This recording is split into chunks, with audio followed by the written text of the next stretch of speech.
Hello everyone, welcome to SR College of Competitions. So today I have a very special guest with me who is Abhin Raina, who has scored 81st rank in JKS 2022, and I'll be having a good round of discussion with him today. So I congratulate you for your great success in JKS 2022. So welcome Abhin, how are you? Thank you very much, sir. I'm Good. fine, sir. Good, very good. So today we'll be having a discussion, overall discussion on how he got into this civil services pattern and how he actually nailed into this services and what was his approach in getting to this selection period. So welcome Abhin. So one of the first very and large question from my side is that how you channelize yourself in this JKS 2022 exam and what was your approach being from a engineering background and how you started your educational field and pushed into your civil services background. So, sir, this starts after actually the prelims of JKS, which happened in 2022. After that, I joined SR and I was preparing here. I revised most of my subjects like history, society, etc. And meanwhile, I was preparing here. So I got to know about Suchitar Bhaiya and who guided me in how to structure my questions. He told me how to structure my questions, how to approach the answers, how to write it in time.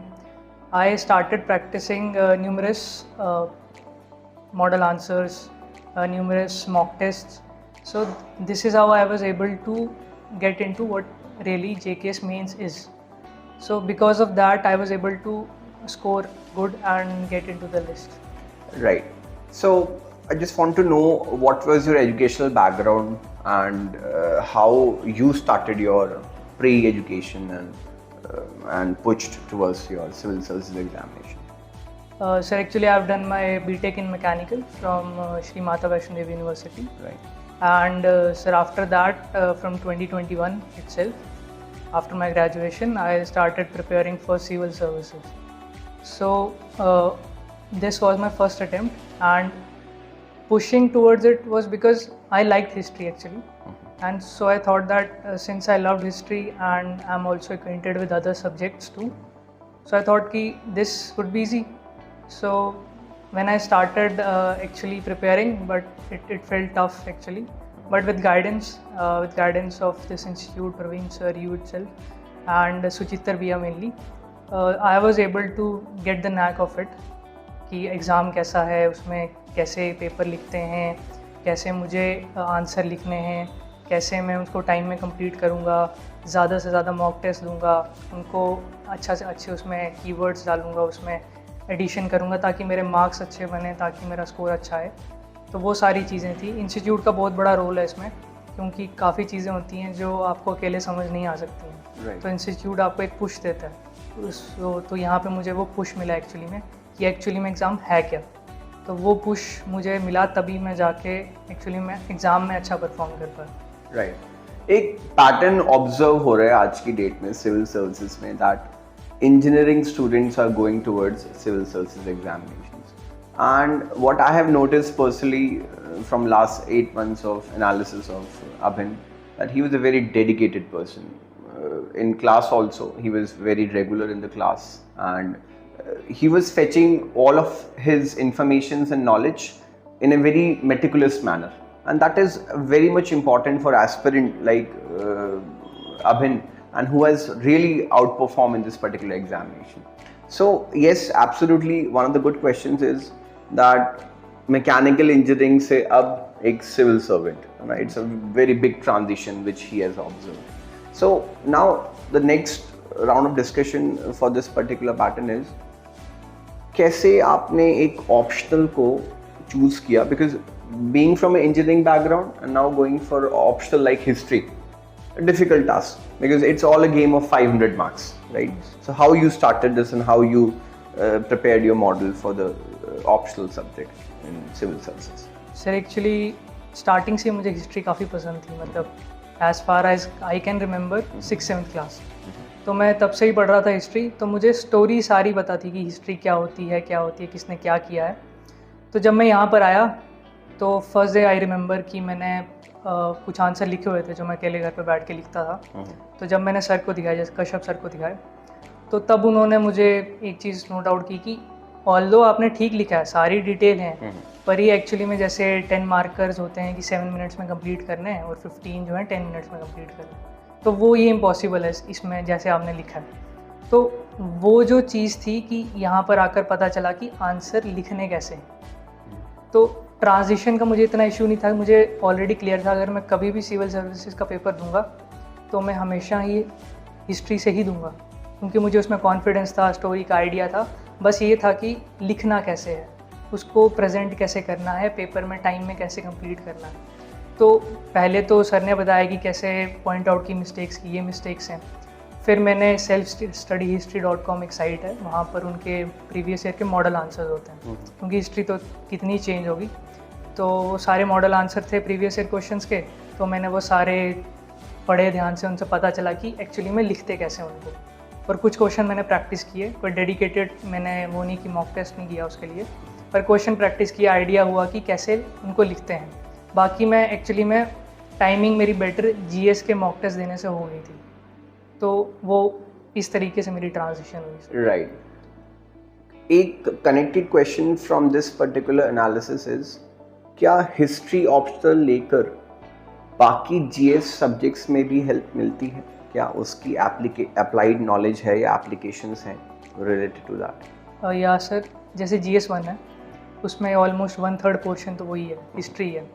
और दूसरी बात रही कि actually में जैसे हम एक history option, मैं हिस्ट्री ऑप्शन वाला एक पर्सन हूँ, तो उससे क्या होता है कि जब भी GS1 का पेपर आएगा तो मैं एक नॉर्मल कैंडिडेट से, नॉन हिस्ट्री बैकग्राउंड का है, नॉन हिस्ट्री ऑप्शनल का है, उससे मैं बेटर ही लिखूँगा, वो तो ऑब्वियस ही बात रहेगी। और इस बार का जैसे आप JKS देखेंगे, उसका GS1 का पेपर देखेंगे, तो मोस्टली बच्चे यही बाहर आके कह रहे थे कि GS1 का जो पेपर था वो एक्चुअली में बिल्कुल हिस्ट्री का पेपर, हिस्ट्री ऑप्शनल का पेपर लग रहा था। तो उस चीज़ में GS1 में हमें काफ़ी वो मदद करता है। राइट। सो हिस्ट्री ऑप्शनल से एक 250 मार्क्स का GS1 में एक डायरेक्ट एप्लीकेशन मिलता है। So whenever you are taking an optional, so that means you will be covering almost like 750 marks altogether out of 2000 marks. Am I correct? Yes. Right, very correct. Now going forward, so of course time management is one of the biggest issues for aspirants who faces such challenges in preparing for such exams. So how you managed your time related to your, because you are having classroom sessions also, you're having your own analysis also, you have to do your self study also. So how you are fragmenting those classroom sessions and your self study sessions in a day? So were you punctual in that applying to that particular time study or not? नहीं sir, punctual होना तो काफ़ी tough है, काफ़ी ज़्यादा discipline चाहिए उसके लिए। Right. उतना वैसे मेरे में है नहीं डिसिप्लिन, पर आई ट्राई की नेसेसरी वाली जो चीज़ है कि अब नेसेसरी एफर्ट जो चाहिए, एक दिन में नेसेसरी एफर्ट जितना चाहिए, कोई डेली भी नहीं, टास्क मैं कहूँगा वीकली टास्क या मंथली टास्क हो, वो कंप्लीट हो जाए। और साथ में ये होता है कि मैं अपने पर्सपेक्टिव से बात करूँ कि मैं, मतलब एक टाइम आता है कि आप सारी चीज़ें पढ़ लेते हो, तो उसके बाद अब बार बार पढ़ने का फ़न रह नहीं जाता। तो उसके बाद आपका ये होता है कि आप ज़्यादा से ज़्यादा मॉक टेस्ट अटैम्प्ट करो या मॉडल आंसर देखो। तो मैंने इस टाइम पीरियड में, जो मेरा मेन से पहले का टाइम पीरियड था, उसमें मैंने यही किया था कि मैं मॉडल आंसर करता रहता था, और उसी से मोटिवेशन आती थी कि मैं मॉडल आंसर देखूँ, मॉक टेस्ट लिखूँ हर दिन घर जाके, क्योंकि बार बार देखना, to be frank, it is boring.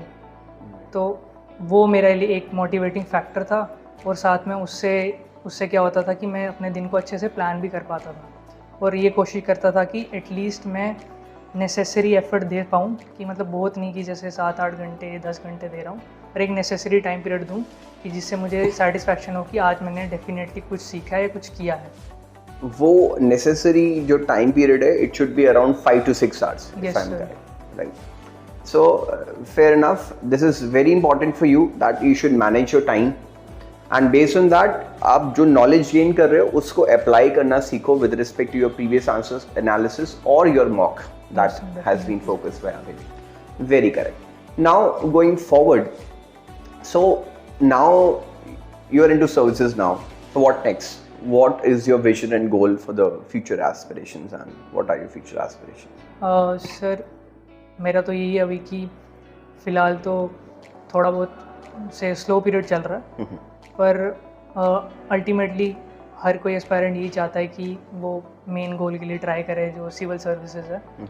तो मैं भी उसके लिए ट्राई करना चाहता हूँ और होपफुली उसे क्रैक भी करना चाहता हूँ। तो वो मेरा एक अल्टीमेट गोल है। एब्सोल्युटली। सो एक शॉर्ट मैसेज तो आप देना चाहोगे या एडवाइस, एक स्ट्रैटेजिकल एडवाइस जो आप अपने एस्पिरेंट्स के लिए देना चाहेंगे कि यस, आप हिस्ट्री ऑप्शन हो या आपका कोई और ऑप्शन हो, आप अगर आपका एक इफेक्टिव टाइम मॉड्यूल है और एक इफेक्टिव टाइम मैनेजमेंट है तो आप उसको क्रैक कर सकते हैं। It's not difficult to crack.